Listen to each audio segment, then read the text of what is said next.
Yeah, good. So thank you, and thank you to Ben for the intro to the fiber gratings. So I don't have as many gizmos as Ben and the guys have. We only have one, but I'm hoping to actually tell you how cool our gizmo is, okay? So today I'm going to be talking about the facility, which is actually fiber gratings. But I'm going to give you a little bit of history how this came about over the last year and a half or so. And basically, like ancient times, 1999 to 2010, that period, it was a big, photonics was huge in Australia. Many of you here in this room remember that. And basically during that period was things like the CRC centers and a lot of investment. And within that ecosystem, one of the companies that actually flourished very soon and very well was reference optical components. Okay? Now, that specialized in fiber gratings at the time, but around circa 2000, I think it was 2010 or so, during that period, they actually were bought after a lot of investment in the beginning, around $25 million of those days. They were bought by a big company. There was a TS connectivity. The main business for that company is cable, right? And mainly submarine cables. So that's one of the chips that here in the harbor in 2017. So during that period, the company just focused mainly into building very simple somehow jet efficient fiber gratings, like a lollipop factory in a sense. And that was the only business that they do during that period, right? Now, during that time, they also improved a lot of different processes, industrial processes, etc. But there is something within that particular company that was not used by this connectivity at the time, which is the one that I'm going to talk to you about. It's a particular fiber grating facility that relies on actual different type of writing techniques that the standard that you can get in most of the companies nowadays. Now, who here is familiar with fiber grating? Before I go too deep into detail, raise your hand. Don't be shy. So I got a few people. Who is the first time you ever heard about what a fiber grating is? Somebody? Never? Too shy? Never. Good. So you are my audience today. So, okay. So basically, this is a fiber grating, right? It's basically a fiber. The fiber is the light gas in the core, and then you create a periodic perturbation in the core that creates a frequency response, right? And that you can use that for many different ways I will show you today. So as Ben said, you can produce those variations in many different ways. Our facility focusing writing them with UV light, huh? And that's what I'm going to try you a little bit how that is done today. So the simple mechanism is that you create a period with a particular response and a particular physical dimensions that give you a frequency response. That's it. And that's your filter in the optical domain. Now, fiber gratings, and this is the typical movie that you put when you go to the train station. But basically, what it does is you can use them in many different areas, right? Just to give you an idea, and you can use it from monitoring different things to actually, I don't know. There is so many applications that it's difficult to convey. But basically, it's because they are easy to multiplex. So basically, to use many of them in series and in parallel, they have a lot of functionality, and they also can be used at very long distances, right? Like telecommunications in optical fibers. So basically nowadays they are used for process monitoring, from paper manufacturing, which I found out when I was doing this talk, it's amazing, and to oil exploration and exploration. So you can also use it in bridges, in planes, structural monitoring, etc., etc. And one of the ones that's happening a lot later is also in healthcare. So those are used for many different things, surgeries, in many different monitoring techniques that are used nowadays. So just to give you an idea, they use a lot, they're very important, and sometimes we don't even know that they're there, okay? Bottom line. Now, how do you write those? How do you make those gratings? So they normally three techniques. The first one is what is called direct phase mask. In that one, what you put is what we call a phase mask with a period, a type of period. You shine the light, that creates an interference, and that you project that into the fiber. So you create that period that we talked before is the one that you create here in the core of the fiber, hence you got your frequency, your optical response. Now, that's a simple way. That is a more complicated way, a more complex, let's say, complicated. That is what is called the Talbot interferometer, or in general interferometry, right? And that one, what you do is that you split your UV beam, you combine that again, and that combination creates an interference that gives you that high intensity, low intensity to write, to project into the core of the single mode fiber. Now, that's on that side. So why I'm telling you this about? It's because I want to explain what is significant of the system that we have in ANFF at the moment, which is called acoustic optical modulator Sanya interferometer. Okay, so what you see here is that interferometer itself equals the two arms of the interferometer go through the same optical path, which make it more resilient and easier to align. But the reality is that it's actually more robust tool and technique and gives you more capabilities in some of the writings I want to do. Not only that, one of the things that were developed over many years of development in that company, and some people put numbers there, like 18 years development, up to 30 PhDs plus, because remember, this company started in early 2000s, in late 1990s. So that have been evolved and have been developed over the many years. And basically what it does is that it uses two opposite modulators that give you the flexibility to that little interferometry spot that you have there, a few microns. This is in the order of 10 microns in width by around 80 to 40 microns in that dimension. So we're talking here is periods of around 500 nanometer space in which you have a beautiful fringe in the UV that you use to project into the fiber and create the grating. And that's basically the novelty in a sense of the system that we use for this particular, that you can change the period of those of that grating and the intensity of the different periods at will, because you can control with two different parameters in both of the arms of the interferometer. Now, why is that important? That is important because we can create silly things on the fiber like the amp logo and the Morse code, right? That's why this is important. But the reality is that the capability, the finesse that you get in an interferometer like that, you can create such a control perturbation in the core of the optical fiber that gives you the capability to create specialty fiber filters, right, for many different applications. And that's what I want to try to tell you today. A few different case studies here. So before I go that, this is the thing and the rationale. This is the two heroes here for this capability. They're Dr. Ligolu and Goran Edbel. They have been around, and probably many of you know them from the community. They have been around working in optics and photonics in Australia for the last 20-25 years, and in particular in Fibre grating technology. So why we pursue this opportunity to bring that within ANFF and within the university is that the motive and the rationale was clear. Was the already engagement, the big engagement with industry they already have before this happened, before the move happened, the capability for research and development for the community, not only academics but also industry, and the ability to retain, to have a sovereign capability. Okay, and the sovereign capability is such that we believe that now that is the only system with that type of setup that exists to our knowledge at the moment. Okay, in the world. So. Now, just to give you an idea, we started with the COVID time. That was the best timing, of course, and but it's actually going very well. Over the last year and a half, 2 years, we have created many different projects, and we're working with different companies.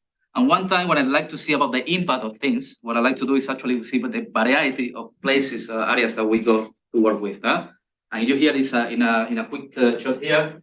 We're working with quantum computing, with environmental sensing, astronomy, health, defense, optical communications, etc., which is the real impact when you actually broadening your reach to different areas of research and industry. Now, I'm going to give you a few case studies here. We're going back to the crazy astronomers I've been mentioned before. And basically in this one, if you look at the sky at night, people say it's completely dark.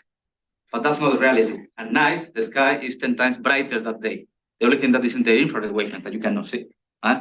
So what happened there? That's beautiful, but that's a nonsense for astronomers. So basically, they want to see farther to that noise, which happened in the atmosphere, around 90 kilometers. And they look something like this. This is what the hydroxyl lines. It's a lot forest of emission lines that doesn't let you see through those wavelengths, a particular targets, faint targets that you want to see in astronomy. Now, what happened? What happened there is that it was started 10 years ago, more already by now, and it was to create a photonic filter. That photonic filter hard. It has 5 Bragg ratings that we discussed before. This was the first interaction that myself and the astronomers have with this company I mentioned before, with Rock. So we together developed the one that we keep calling the most complex filter, and it's because you have 133 different optical frequency lines in one single filter, one single design. And that's basically what it looks like. This is the sky, and those are the lines, and those are the gratings back here, and this is another device that you can actually use for coupling those into multimode fibers. Now, that is good, and this is what you get. This is the actual line without the filters. This is the filtered sky, and this here is what you get when you extract the filter, the background. Now, you say, okay, that's fantastic. That is nothing. You block all the line. Just put a filter. Just put a black cardboard there, right? But no, the reality is that this type of winny thing here that you can see here is what they're looking for. That's iron, and that's extremely important because it gives you the actual age of the galaxy that you're looking at. Okay, so that's one we're working now at the moment, is to keep developing this technique and move it to another range of wavelength of frequencies, which is a bit shorter than one developed before. And the idea is to put it into the VLT telescopes, which is an array of 4 8.2 meter telescopes in Chile, in Canada. So that's what we're working with them at the moment. Now, next case study I would like to actually mention is what we call the photonic solution for gas traceability. When you look at gases, what you have there is that depending on the composition of the gas, you have emission assertion lines that is like a fingerprint. So you can actually target and identify them very well by knowing those. So, and they normally look something like this for different components: methane, CO2, nitrox, CO, etc., etc. So now what we develop, say, okay, we have an idea, and we thought we're going to create what we call the photonic molecule fingerprinting. So here, I don't know if you guys are familiar with chemistry and acetylene. This is a social lines of acetylene, but it's also a fiber grating that we design and we create to mimic that particular molecule. So, and this is actually this is the real data. This is the absorption line of the acetylene, and that's the gratings that we create, which are all there. And this is the complex variation in kappa and periods that we can create with interferometry. Now, why we do that? We do that because what we want to end up having is something like this. We want to create a filter, a gas sensor that will be able to actually have, by differential correlation, we're going to measure the composition of that particular gas trace that we're looking for. With the advantage that you will be only targeting and monitoring that one that you match with the fiber grating complex design that I just mentioned. That's one of the other applications on this case study. The other one that we work a lot with is with defense, and that's also is only possible with this particular capability, and it's by using this structure, which now we call them fiber lasers, and I'll explain what it is in a bit. It has sonar technologies. So basically, there's like little acousto-optic sensors that you can actually deploy at the back of a submarine, at the back of a boat. And then what you do is that you can actually measure whatever is going there. Obviously, they will have the reasons. We believe that it's all for the good of nature. But that's basically the technology, and we have been working with them for many years. It's courtesy of Dr. Scott Foster from the STG. They are based in a very high finesse cavity, which is basically the cavity between two of those fiber gratings. No? And just want to give you a comparison. What was the difference between the fiber laser I just mentioned and the previous cavity? So with the previous cavity, you can get a very high Q cavity, so you get a very good sensor. That means that any sound or anything will perturb the cavity, you will be able to sense that. But when you create an active material inside that cavity, you create a laser, and that laser is giving you that extra finesse, the extra sensitivity that about 3 orders of magnitude that you need, or that they need for their sonars underwater. So at the moment, what we're doing is working with them to try to reduce and to increase the quality of those filters to reduce the background noise. Because again, we're talking about sonar arrays. We're talking about a few kilometers array of many of those devices in series. So any background, any losses is actually a problem in there. So we're trying to get a very high finesse, very high quality fiber lasers for that. This is just one of them here as a representation. So what it is again is a cavity in which you have active region there, and that's what we call a pi-phase shift. What it means that you have a grating, you take some periods in the middle, and you ensure that the phase, so the distance between the first part of the grating and the second, is shifted by 180 degrees. That's what it is, okay? So, but to do that, you need to have a very good, exquisite control of how you write that particular device. This is a response of them, just showing the actual output of the laser. This is the important bit also, which is the noise, the actual noise of the cavity. And this is what it means only in the temporal domain that you are doing one single mode placing, which is also important for their application. Now, that's all good. So now the next case study, I'm just telling you about the case study that I find myself interested. We have another ones, but I'm a bit biased on there. So this one is for quantum. In this one is I work with John Bartholomew from the University of Sydney. And in this one, what they're trying to do is the quantum internet, right? And they're producing quantum transducers. So in there, what they want to do is actually be able to go from the RF to the single mode to the optical domain and vice versa, right? Now, the problem is that they can create very nice transducers in the optical domain, but they have a pump, so the strong laser that you have and the signal that you create for the transducer, very close, in the order of 5 gigahertz, okay? Now, they also need to be able to knock that line down by a lot, because again, this is quantum, there's not a lot of photons, and they want every photon that they can get without background or noise. So what we developed with them is based on the same technology that I just mentioned before. It's basically what we call a pipe phase shift grating. So it's a grating in which you actually make a cavity. But the other thing that we design, and we help them design from the facility, so from the ANFF facility, we help them to design this part of filter, is that we realized that by increasing the number of pipe phase, the cavities that you have in that grating that I showed you before, you can open up that filter. This is the optical domain, this is in wavelength, and that's in intensity. So everything that goes in here, it's a pass filter, and the rest is rejected. So what we want to achieve is a very high signal to noise filter that will actually let that light through with a loss, minimal loss, and block that one at the maximum level that we can achieve. So, and this is the background that we use. The first result that we got after a lot of working on the prototype and designing is actually we managed to get very good filters at 75 dB level and 130 dB level for the 5 gigahertz. Again, those are very close lines here. And just to show you a little bit of the last one that we got, the one that I'm actually going to use, is this one. We managed to do an optical filter in one single device that is 40 millimeters in length, 110 dB filter. That's very strong filter that we cannot even measure. And the reason we cannot measure because we have a signal to noise that we cannot allow to go to the bottom of that. Now, what we did is actually to measure with different ways, with different technologies, and the maximum that we can get is around 75 dB in our optical system. So we need to wait for them to test it in their own system. But based on the simulation, the blue line, what we have, you can match here the width.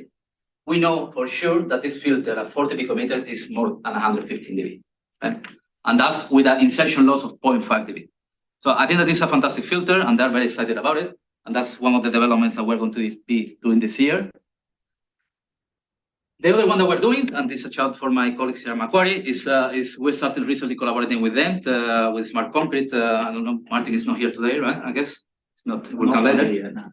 But this is actually a very clever but yet simple design about how you can monitor concrete corrosion and deterioration. And this here on the top of we pair with them to do. Actually, this is Fibre gratings done by Ben, I assume. And the bottom ones is we'll create a cone, like a reference system for them in which they can measure how those gratings are changing with time, depending on the conditions on that concrete, with a particular resolution that will depend on the number of peaks of that cone that we create for them.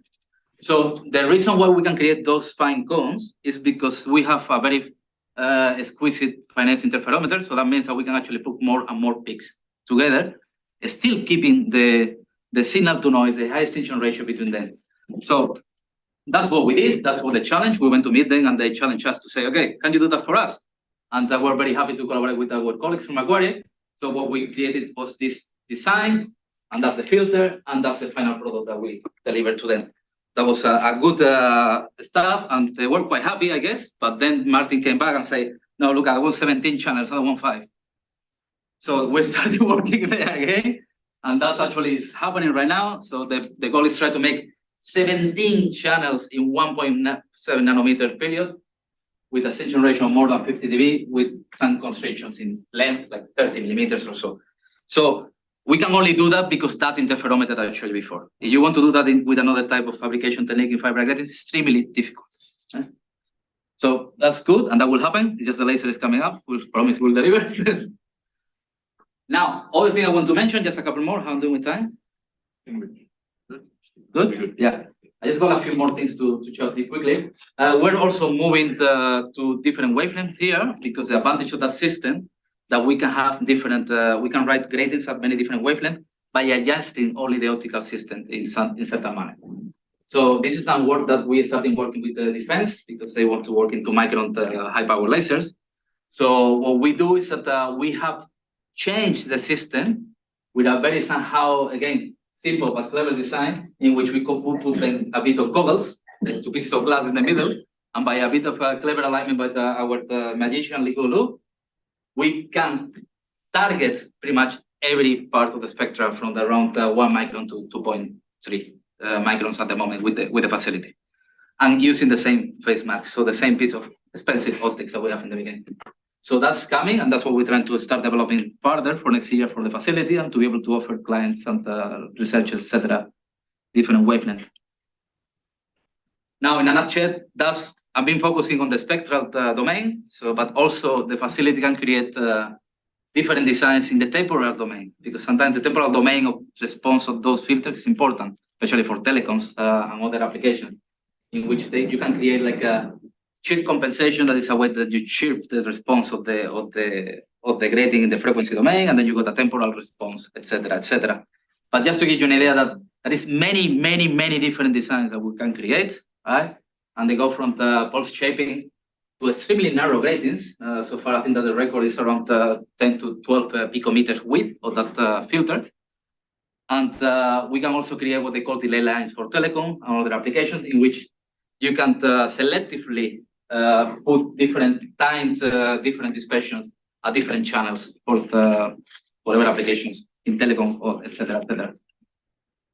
And I think that that's it. What I wanted to actually just mention at the end again, shout out to the team, because it's the people who are doing all this happen. And just to say that we are open for business. Please contact the Research and Prototype Foundry. Simon, the director, is here, so you can also talk to him about it, or just contact me directly as associate director, and I'll be happy to help if we can. Yeah. Okay. Thank you. Sergio, do we have any questions? Yeah. Got two about those in-fiber hydrophones. Mm-hmm. So, because if you're using those for affecting acoustic waves, they have a very different wavelengths, right? Mm-hmm. So that, like, does it work as well as like optical? No, that's a very good question, because I put all that there without giving any theoretical background. So that's an extremely good question. You don't detect the actual ultrasound underwater wavelength. What you detect is a variation in that cavity. So basically what we have is a very high Q in its cavity that is in a resonance, and then what you detect that the change from that cavity to their standard behavior is what you can correlate and measure whatever sound, ultrasound you're measuring. So it's not a direct detection of the sound, but a change in the environment that creates a perturbation of the cavity that we create. Have you tried that, like, for practical application, like? Yes, we imaging, like, for what, sorry? for example, seismic imaging, or like. No, we didn't try it on that.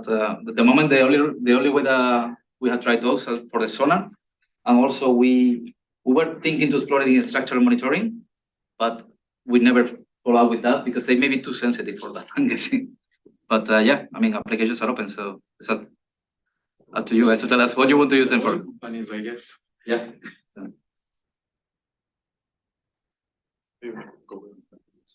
Not talking about fibers, can you write it into glass?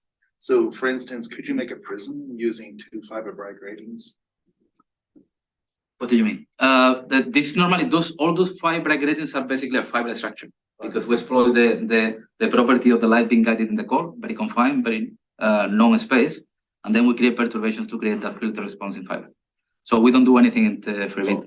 However, what you're talking about in space is what etalon cavities are, right? So you got thin field cavities, you got that type of technology also exists somehow similar in the free space. So can you just go again while you're on this slide? I didn't quite get what you meant by active cavity. Yeah, okay, sorry. There's so many things I wanted to put here without explaining the physics. The active cavity is just the component of the core is slightly different to the normal one, which is silica with germania. In this one, what we have is erbium. We put a dopant, a rare earth dopant, that when you actually put certain amount of light, it tends to excite the electrons inside, they decay, and you lace. So that's basically what it is by active cavity. It's a cavity that by putting particular frequencies, you can generate other frequencies. Okay. And then that cavity creates the laser feedback. Okay. There's another question. Yep, I was just wondering when I think when you were detecting some of those iron 2 peaks, they still look pretty small. It looked like there was lots of noise around. So I'm just wondering if Yeah, you you know, have it's astronomy. 10 sigma For an errors are astronomer, okay. that's excellent. For astronomers, that's like they won the lottery. But I love 10 bits. So basically, in this one here, it's very small writing. I apologize for that. This is what is called the iron 2 component. So basically, in that one, because you know the Doppler effect of basically because of the distance, the galaxy is expanding, right? So depending on the lines that are coming to you, you measure the wavelength of particular materials, iron, whatever it is. You can know how far that galaxy is because the shift in wavelength. Yeah. And normally it's very faint, extremely faint. And when you try to put it within those lines, in fact, that one in particular is just on top of the another one of the H line. So basically, with this one, knowing that that is 1690.05 Angstrom, or whatever they want to call it, they know how far that galaxy is. They know how redshift it is, how it was in the Big Bang, and things like that. Getting astronomers excited. Yeah. The slide that you were talking about, quantum Ethernet. Yep. It's like that filter had lower loss compared to, because it's just a filter for single photons, right? Yeah. So it has a lower loss, I guess, compared to a separate filter. Yeah, okay. I didn't want to pat myself in the back, but I can tell you, normally what they use for this technology is a series of 3 different etalons, bulk etalons. So they have a fiber, bulk etalon, another fiber, bulk fiber, you follow me. Each one of those etalons got around 2.5 dB losses. So we can create the same response in filtering by only 0.5 to 1 dB loss in total with one single piece of fiber.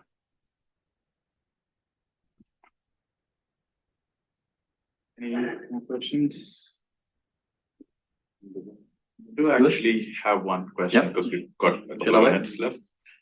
So you mentioned about the acetylene gas sensor. Yeah. So I think I have a question around how did you go about Which one? translating the chemical structure of acetylene gas? Yeah. Which one? There were 3. The one. Yeah, I think that's the one. Okay. Well, you want to see how you actually measure the composition? Yeah, how do you Okay, translate yeah. the chemical structure into So a signal? basically, a spectrum. Into a spectrum? yeah, from the spectrum. Bit of Fourier stuff, yeah. So basically, this spectrum is what you're doing is that you have. Okay, let me put I just put too many things in the slide. Basically, what you have here, that is a correlation, right? You have your environment, and let's say you're sensing that gas. Then you got your gizmos, whatever you want, and then you got your fiber gratings here with that response. Yeah. So what you do is that you are actually shifting. You can create here a shift in the gratings by mechanical stress, temperature, whatever you want, and you can move them in and out of the resonance with the actual mimic molecule that you put. So like that, when you do that, this response that you get here in reflection and transmission will be only and only targeting those lines. Okay. If there is another gas traces, they will not see that. It will be just background. And you can do that for any molecule, or you have a limitation? Every molecule that we can write gratings in the wavelength that we can get. Unfortunately, most of the molecules are very rich in the far infrared. Right. So that's a limiting factor. Okay. Yeah. All right. Thanks very much, Sergio.